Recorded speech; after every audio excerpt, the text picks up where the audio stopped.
Doctor Jatinder Singh ji जिंदाबाद। मेरे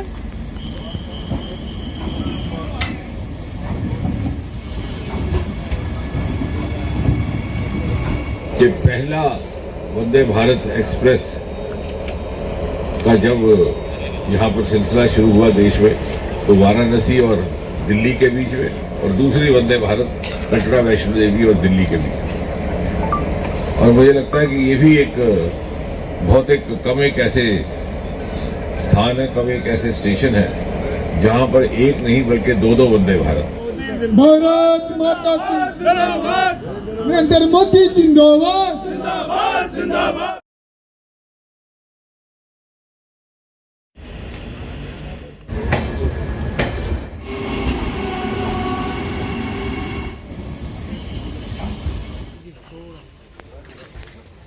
थोड़ा सा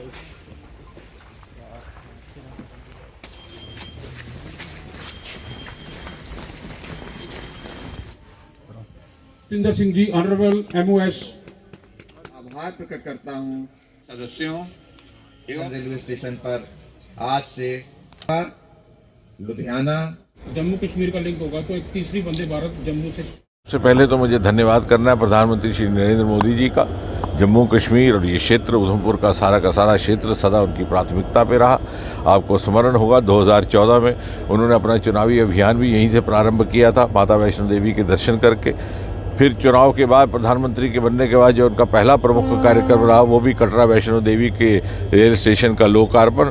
उसके उपरांत जब वंदे भारत एक्सप्रेस ट्रेन का सिलसिला शुरू हुआ तो कटरा वैष्णो देवी दिल्ली रूट उन आरंभिक रूट्स में थी जहां पर ये ट्रेन प्रारंभ की गई थी। और मुझे लगता है आज भी ये कुछ चंद एक ऐसी रूट्स हैं कटरा वैष्णो देवी टू दिल्ली जहां एक नहीं दो वंदे भारत हैं। और चूँकि यहाँ पर मांग चली आ रही थी कि उधमपुर और कठुआ में भी इसका स्टॉपेज होना चाहिए, अक्सर ऐसा नहीं किया जाता क्योंकि उससे उसकी समय सीमा में फ़र्क पड़ता है। लेकिन मुझे धन्यवाद करना है रेल मंत्री जी का और रेल विभाग का कि उन्होंने हमारी इस मांग को स्वीकार किया और आज से दोनों ही स्थानों पर उधमपुर में और कटरा में इसका स्टॉपेज रहेगा। उधमपुर एक सैनिक स्थल भी है, यहाँ पर कोर हेडक्वार्टर भी है और एक महत्वपूर्ण एक जंक्शन भी है आने वाले समय में, क्योंकि यहीं से आगे रेलगाड़ी होकर के कश्मीर के साथ जुड़ेगी।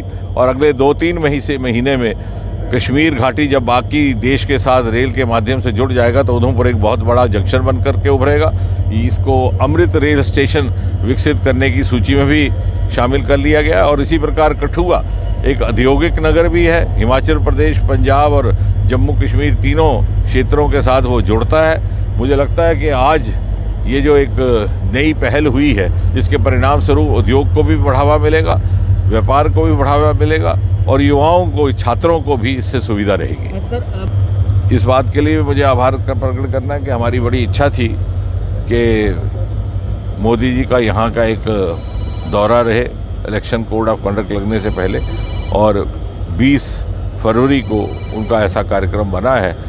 उसके दौरान बहुत सारे प्रोजेक्ट्स का उद्घाटन, उसकी लॉन्चिंग का भी रहेगा और एक जनसभा भी जम्मू में उनके द्वारा संबोधित की जाएगी।